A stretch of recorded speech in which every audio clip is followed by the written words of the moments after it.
The U.S. Army partnered with the University of Pittsburg Medical Center to create a biocontainment unit that could help healthcare workers caring for COVID-19 patients.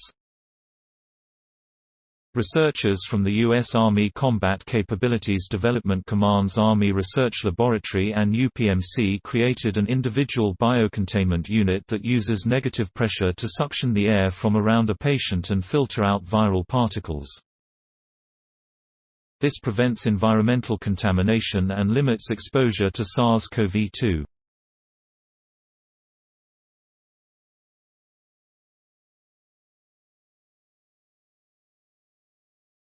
Outside of the current pandemic, the IBU could be rapidly deployed to isolate patients with any respiratory illness.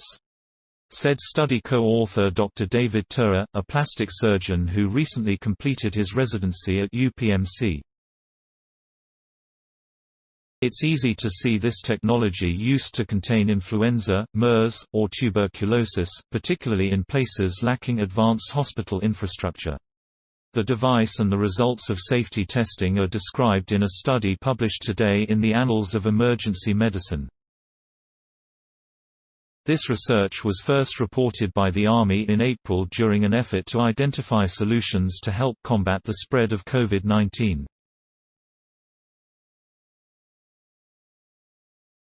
At that time, initial approaches to minimize viral spread involved the use of plexiglass barriers, such as intubation boxes, to limit healthcare worker exposure when inserting a breathing tube down a patient's throat. While these barriers may mitigate exposure to larger droplets, the research team hypothesized that they do little to stop the spread of smaller aerosolized viral particles. Army researcher and study co-author, Dr. Cameron Good and Turer, along with a team of colleagues, developed prototype IBUs and tested them by performing simulated medical procedures.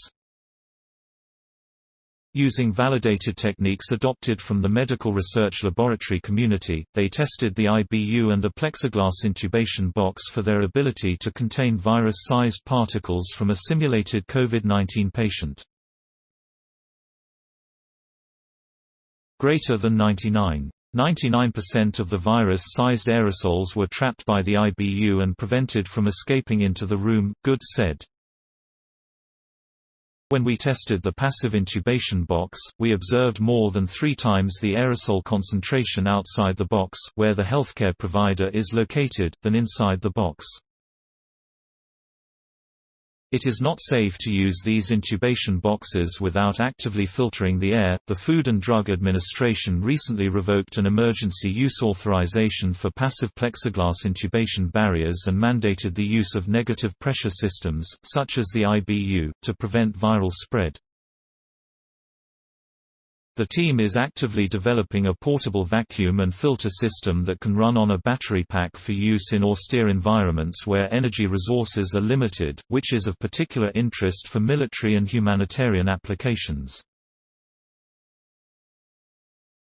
The ability to isolate COVID-19 patients at the bedside is key to stopping viral spread in medical facilities and on board military ships and aircraft, particularly to limit transmission through close quarters or shared ventilation systems, Good said. The FDA is considering a recently submitted emergency use authorization. Once granted, hospitals and military units will be able to use IBUs immediately to protect healthcare workers caring for COVID-19 patients and to prepare for future surges. None of this would have been possible without the extremely dedicated clinicians and engineers who rapidly designed, built, tested and validated the equipment, Good said. I want to thank Dr. Robert Turer, David Turer's brother, from Vanderbilt University Medical Center, Nick Karlowski from Filtech, Inc., Drs.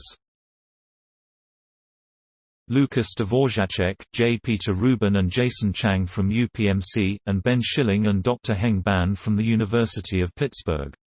It truly takes a team. Story source: materials provided by U.S. Army Research Laboratory. Note: content may be edited for style and length.